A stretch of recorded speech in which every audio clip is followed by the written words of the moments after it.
In this video, we'll address the linear dependence or independence of three given vectors.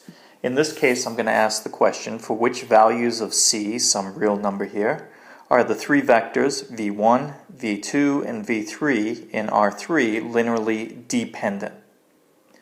Observe that C is some undetermined number, which I haven't specified, and it's up to us to decide what C should be, which determines one of the components of the third vector, in order to make the set of vectors v1, v2, and v3 dependent. So in order to do that, we should start with the matrix whose columns are formed by these vectors, and then ask the question, does the matrix equation, the homogeneous matrix equation AX equal to 0, have a non-trivial solution? We know automatically, because it's homogeneous, that this system is consistent and it has the trivial solution as a solution. The issue is whether or not there is a linear combination of these three vectors that gives 0. In other words, is there a non-trivial combination of these three vectors that give us 0? Okay, so we should look at the augmented matrix that goes along with this system. I've written the vectors down the columns, and I've put 0 on the last column to represent the 0 vector. And we do our usual row operations here. We're lucky we've got a 1 in this first position, and I'm going to use that to clear away the columns below. So I'm going to take 2 times row 1 and add it to this second row, and I'm going to take 4 times row 1 and add it to the third row, and that will clear the 4 there. So let's carry out those calculations. When you do that, you'll have to add the right multiple of 1 here onto the expression with C in it, so you'll get something involving A plus C in this position here. All right, then we can continue. I've got a 1 here, and I'll use that to get rid of the minus 6 there, so I'll add 6 times the second row to the third. And doing that, I get a 0. I get 38 plus C, and then another 0. Now we've come to a crossroads. The value of 38 plus C is going to determine how we would proceed if we wanted to continue to get this into reduced row echelon form. If 38 plus C is non-zero, I would divide by it and get a 1 here. And if it's 0, then I would just have a row that's already completed. We'd have a row of all zeros there. So let's handle each case separately. If 38 plus C is 0, then I would have a row of all zeros, and that would mean that my system is consistent because it has a trivial solution, but it also would have a free variable there. And that means we would have 2 pivots here, here, and then a row of all zeros below, so we would see that the third variable would be free. So if there's a free variable, that means there's infinitely many solutions to the system. That means there's at least one non-trivial solution. There's in fact infinitely many of them, but there's non-trivial solutions to the system. And that means there's a non-trivial relationship between these three vectors, v1, v2, and v3.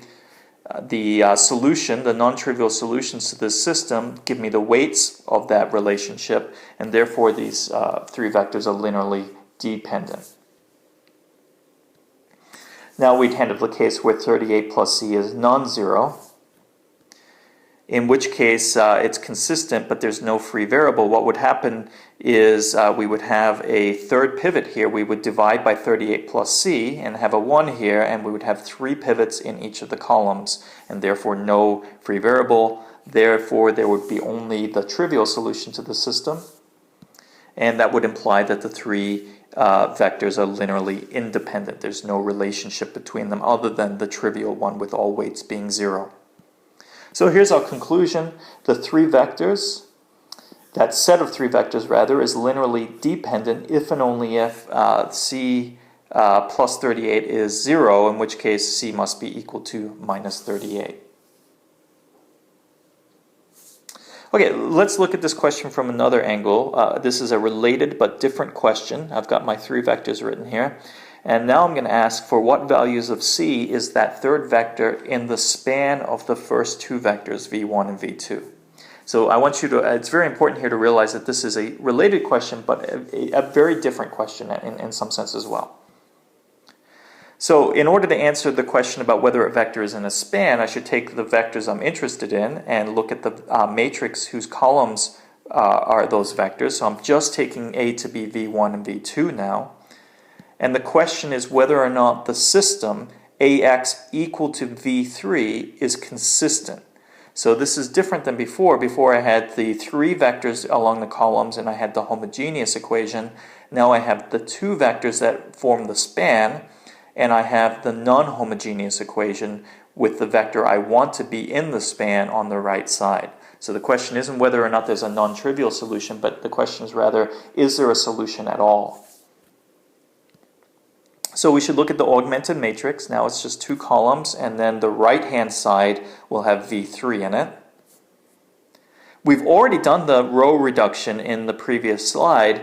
It's just that we had an extra column of zeros. So if we do that and just repeat the steps and ignore that last column of zeros, which is not important now, we arrived at this matrix.